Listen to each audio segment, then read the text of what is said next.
Yeroo tokko dhaabbadhuu na eegme akkas jedhee si eebbisa. Dubbiin afaan kee irraa ba'u arraba diinotaa haa cufu. Wanti ati hojjettu siif haa milkaa'u. Balballi kee banamee diinotatti haa cufamu. Adhaa jalqabee simboon Waaqayyoo dachaa ta'e sirraa haa dhufu. Gaaddisa ta'e liqeessaa jiraadhu. Harki kee yeroo hundumaayyuu irra haa aanu. Liqeessi malee hin liqeeffatin. Kenni malee hin fudhatin. Akkas jedhee si eebbisa. Burqaan eebba Waaqayyoo adhaa jalqabee siif haa dha'u. Utuma haalliif biyyi nagaan ta'in kan kee nagaan kee hin hir'atin. Eebbi kee gadi na deemin.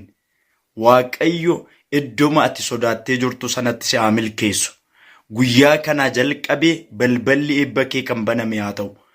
Anaaf haa ta'u jettee fudhatte yoo ta'e Waaqayyo torbaan kana keessa ji'a kana keessa wanta ati amanuudhaaf si rakkisu tokko mana kee keessatti